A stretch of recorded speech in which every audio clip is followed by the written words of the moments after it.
There was a very big, very old, very falling apart house. It was the kind of house nobody ever went into, because any house that looked like that just had to be haunted. And who would want to take a chance and find out for real? Nobody. Not on purpose. But sometimes things happen, and there's nothing you can do about it. The time this story happened was on a wet and rainy night. The driver was in a hurry. It was late, probably near midnight. Suddenly, out of the black bushes on the side of the road, a huge cat ran out in front of the car. The driver swung the car to save the huge cat that ran out onto the road. The car hit a tree, and there was no getting home that night.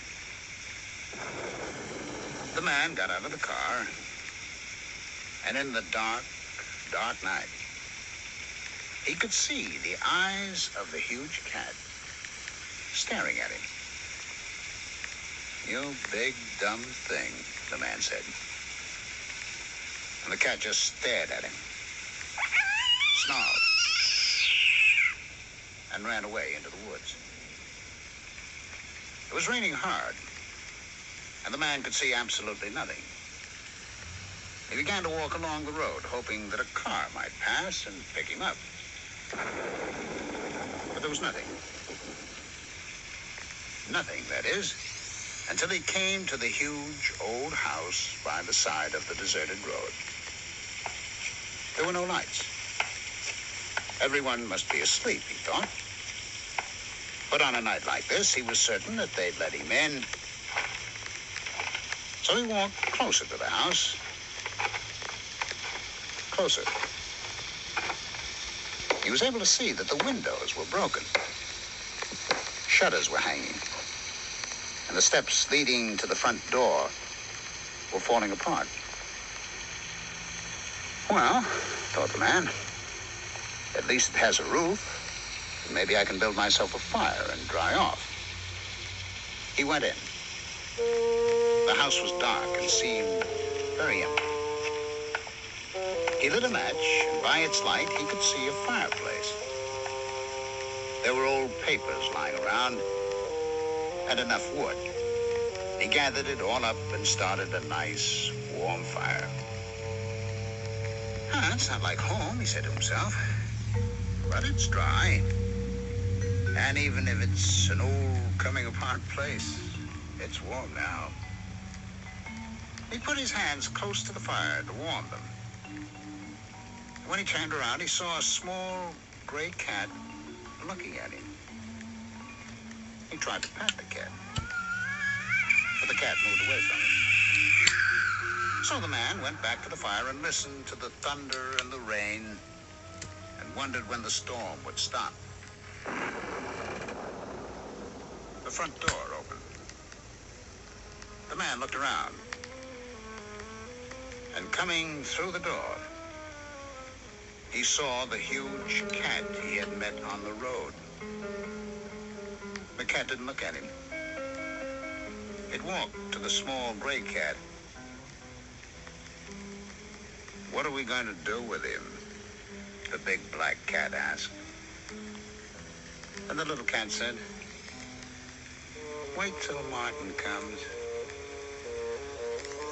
The man had never heard of talking cats, so he thought that maybe he hadn't heard what he heard. Maybe he was too wet, too cold, too tired. And he was beginning to hear things because he knew, well, just the way you know. Cats don't talk. So he went back to the fire and paid no attention until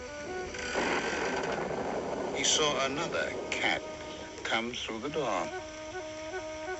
This one was even bigger than the other cats. A huge, huge cat. The biggest cat the man had ever seen. He watched, a little afraid now, as the huge, huge cat walked to the other cats. The small cat asked, what are we going to do with him? And the huge cat said, wait until Martin comes. And all three cats sat in a row and stared at the man. The man was afraid now. What was Martin? Who was Martin? And what could Martin do? He thought about the rain and hoped that Martin just wouldn't come. The biggest cat in the world walked through the door. The eyes of the great cat shone as it walked towards the man. Maybe this was Martin. And if it was, the man thought to himself. But he never finished the thought. Shall we do it now? The biggest of all the cats asked. And the little gray cat said, let's wait till Martin comes. The man didn't want to wait for Martin. Not now. Not even if it was raining harder than ever. Not even if the storm was getting worse. He wasn't going to wait for Martin. Not him. He started to leave.